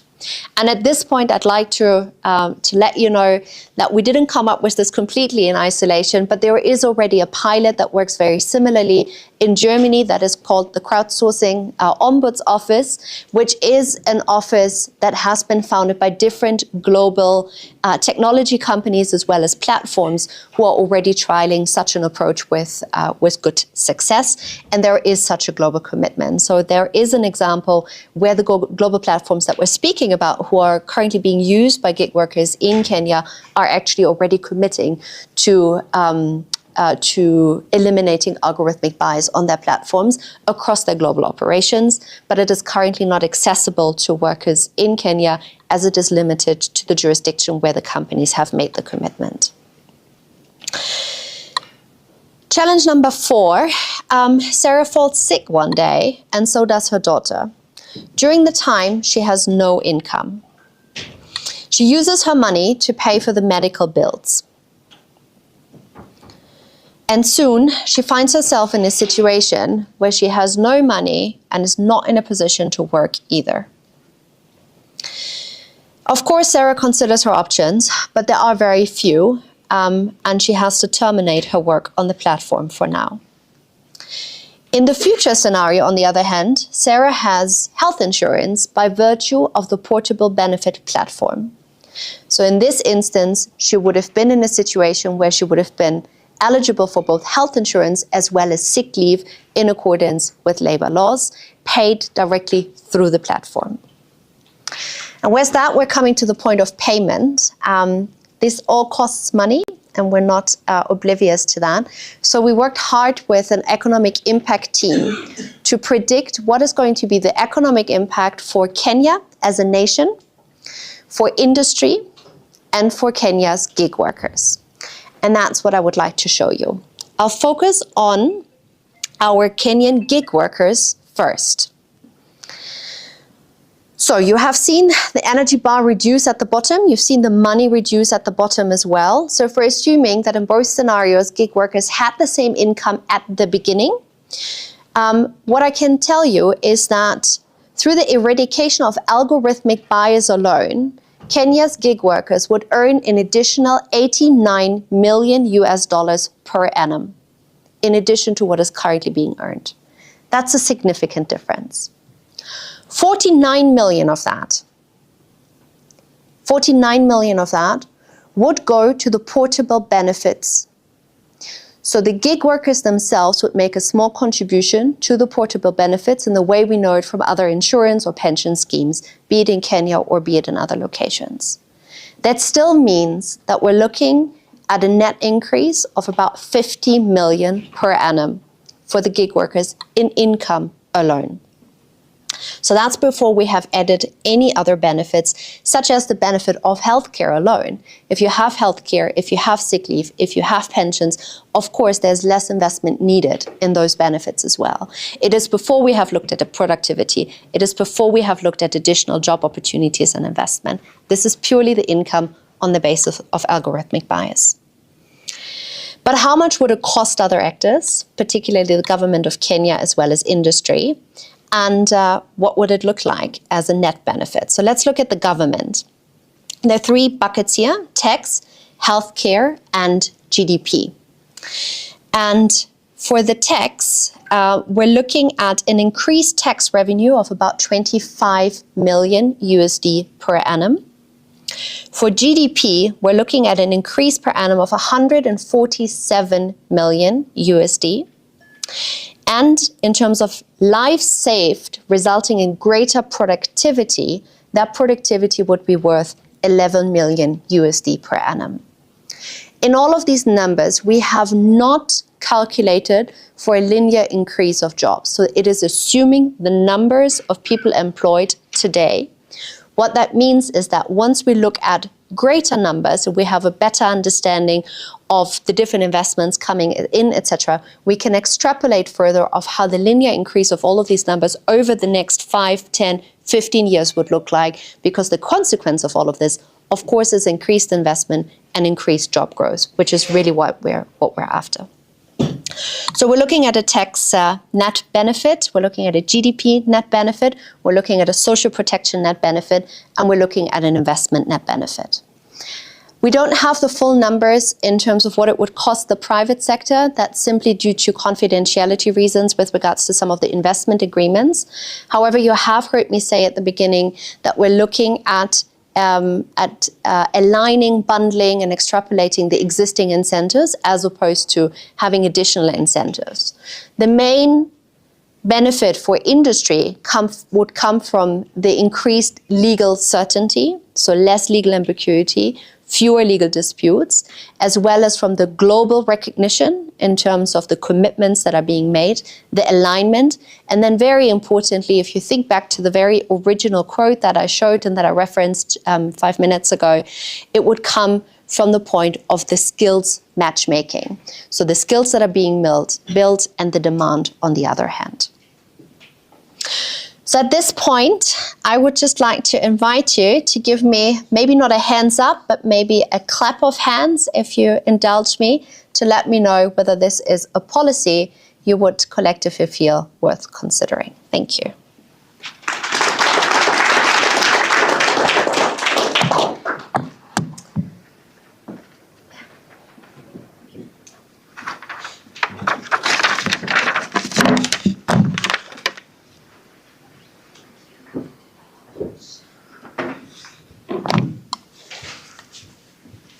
A round of applause for Marie.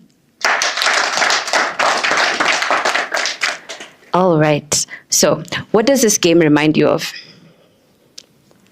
What does it look like? What does it remind you of? Any guesses? Super Mario. Clap for that, gentleman, please. The one with the, I think we have seen or played Super Mario. It has a very familiar melody that most of us would recognize. But I hope that was insightful for your sake and for your reflection and for your benefit. And so now for the moment we've all been waiting for. I would like to welcome Ken Mwenda from Immobilis to this side of the room, and welcome our representatives from the Ministry of ICT and the Ministry of Labour, Ms. Kerema and Dr. Wanjiro.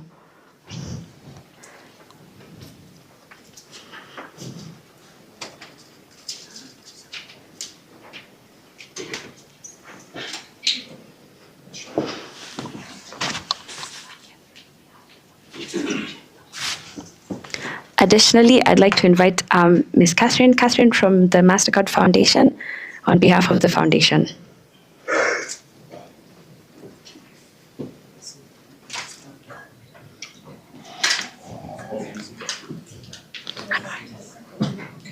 Yes.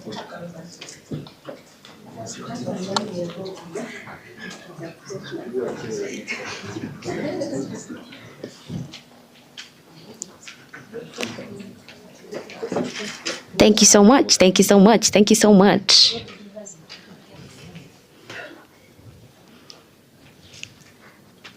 All right, we're ready. We're ready. Can we all see them? Can we all see them? Yeah, please feel free to move over if you need to, and so that you can see them, so that we can launch this together. We would like to present you formally with the Digital Policy Guide for Digital Economy Progress. Can we have a round of applause?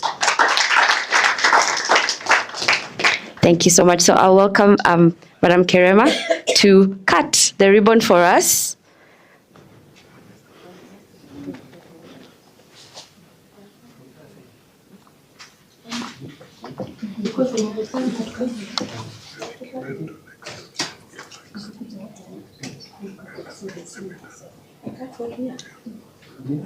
From the inside, facing.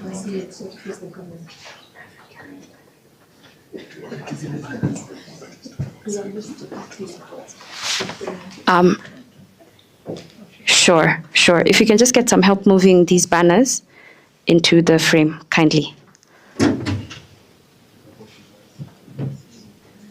Because it can't be on that side.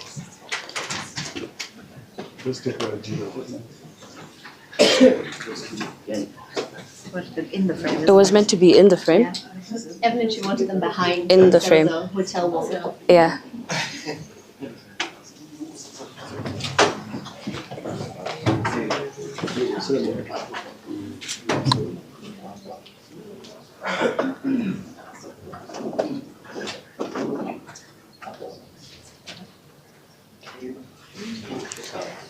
All right.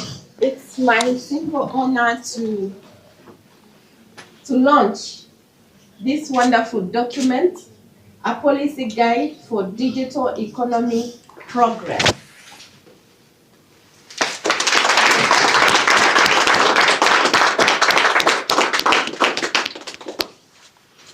Thank you so much. Ken, if you will, please, you have the honor of handing over and then handing over the item to Ms. Kerema, as well as to Dr. Wanjiro. They're quite heavy. Can I hand over just a bit? Sure. You can pick out a leaf, for example. The ribbon looked very fancy. Thank you.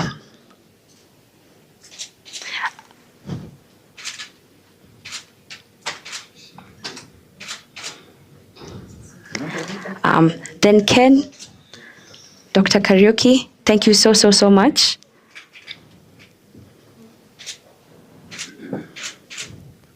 And then to Anwar from the Ministry of Trade and Investments and Industry.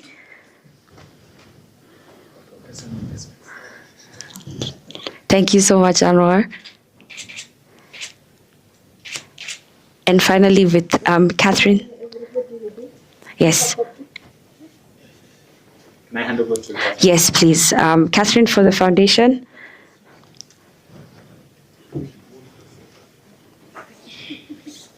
We can get the shot of Ken and Catherine, and then we can get the group shot kindly.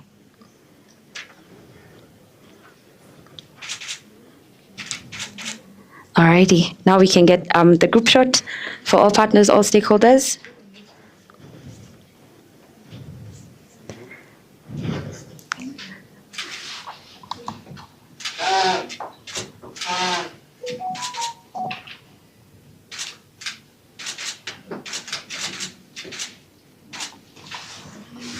Alrighty, thank you so much. We are about to hand you your own copies so that you have a look at it.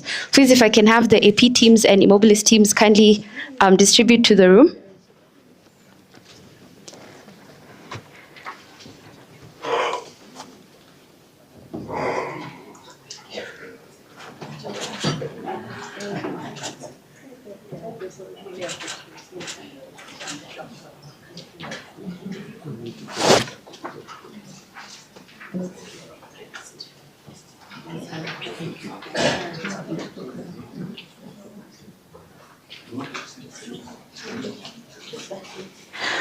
So the book that's coming to your hand is the Digital Policy Guide.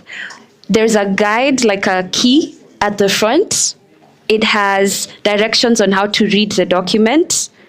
There's some quotes, there's some facts and figures for your benefit. There's cool diagrams. I'll be very keen to hear any feedback that you've got for us as you engage with the tool. But congratulations again to Immobilis and partners for purposes of this. I can see we're flipping through. I'm happy to see it. I'm happy to see it. Let's just get that portion done.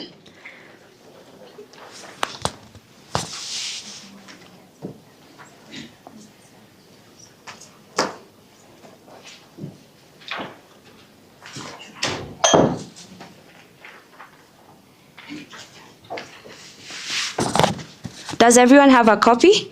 Anyone who doesn't have a copy yet? We'll be sending the links to the virtual download.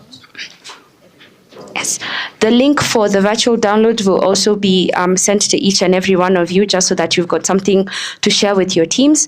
It will also be available on LinkedIn for Africa Practice, as well as Immobilis social media handle. So there'll be more. There'll be something for you to distribute. I hope you've had a chance to flip it through. Yeah. Anyone who still doesn't have a copy before we move on? There's a gentleman over there and another gentleman on this table. Yes, copies required to that table on that end.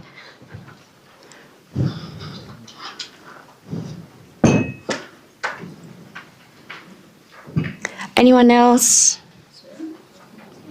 All right. So we would like to go to the vote of thanks that will come from Immobilis. But before that, once again, my friends on the table at my left, the gig workers, will be available for anyone if you want to speak with them, engage with them on account of their experiences, just with this process or their experiences as gig workers generally. I will encourage us to speak with them, to engage with them.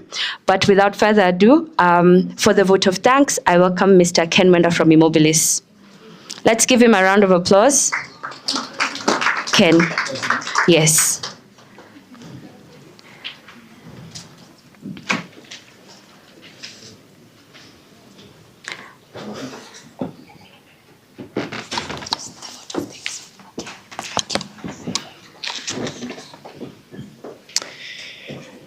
Okay, I'm back.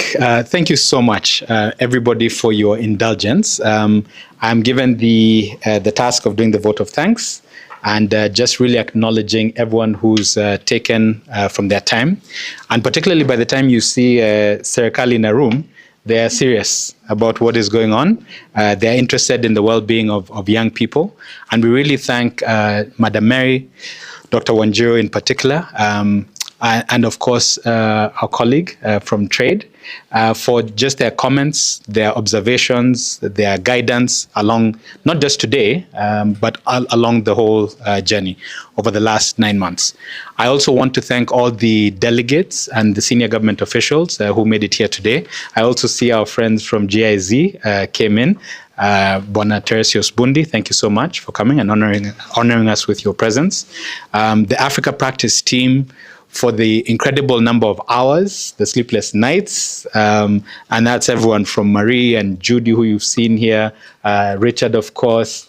I can't name the whole team, but actually, if we could just have them stand for just a minute, because you may not necessarily know all the different members of Africa Practice.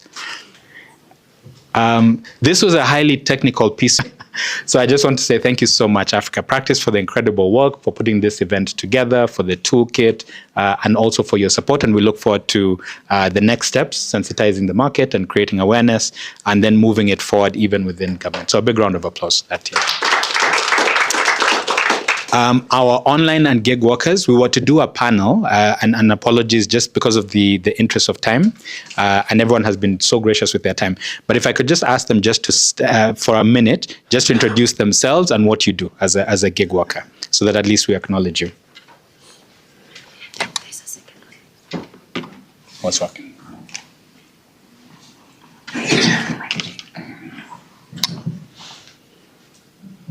Hi everyone.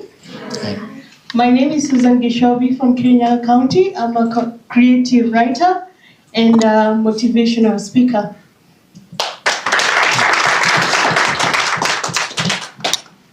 Hello, my name is Tracy. I'm from Baringo County. I am a data annotator. Thank you. Hi everyone, my name is Vivian Award. I'm from Homa Bay County. I'm a digital marketer, a graphic designer, and also a businesswoman. Hey everyone, my name is Hanafi Bakari from Mombasa County. I'm a graphic designer and a digital marketer. Good afternoon everyone. I'm Judith Agutu from Busia County. I do data entry, content writing, and surveys. I'm also a student of ICT. Thank you.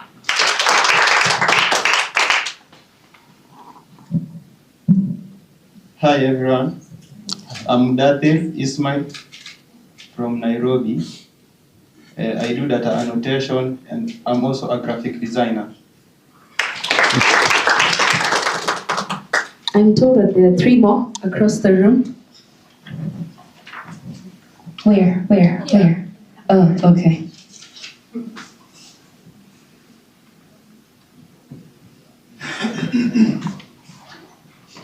Hi everyone. Hi. I'm Sarah and I work with Ajira.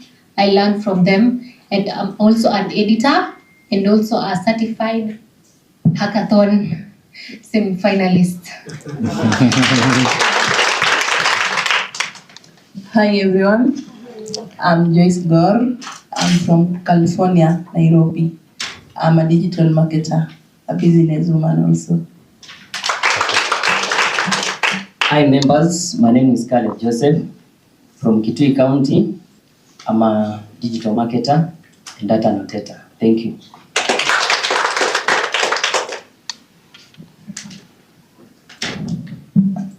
Thanks, Ken.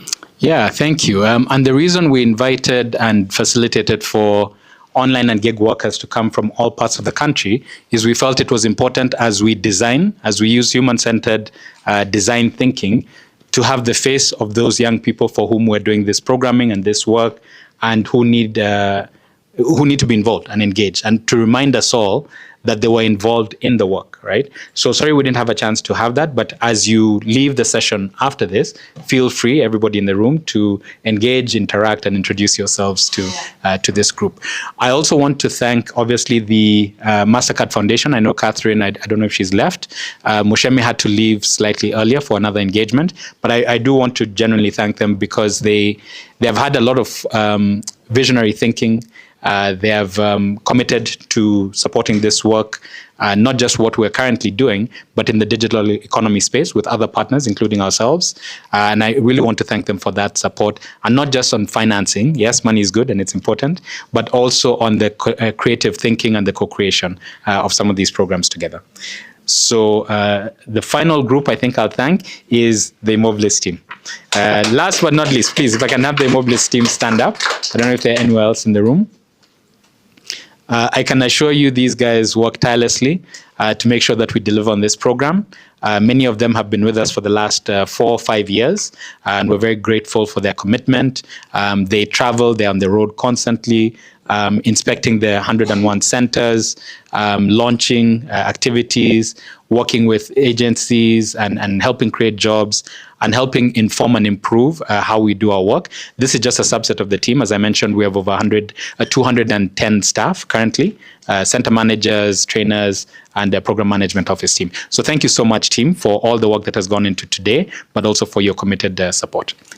Thank you.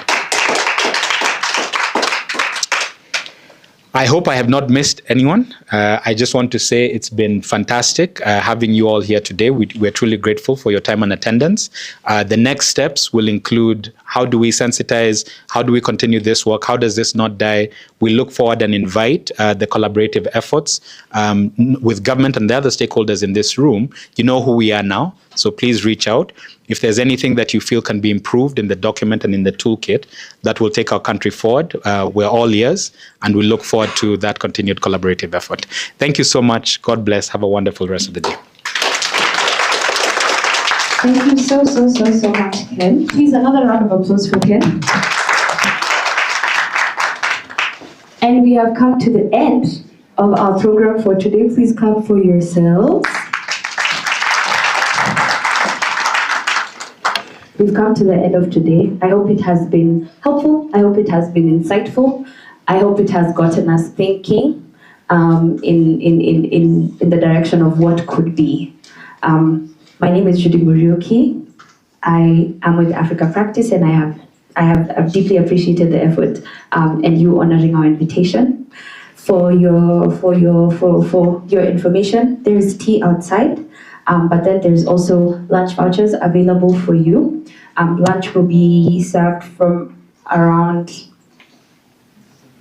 1, so you can collect your voucher, but please feel free to stick around so that you're there on time at 1 p.m.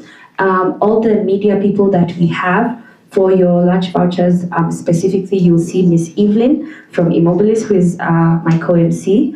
And yeah, please enjoy the rest of your day. We are good to go. Have a lovely day.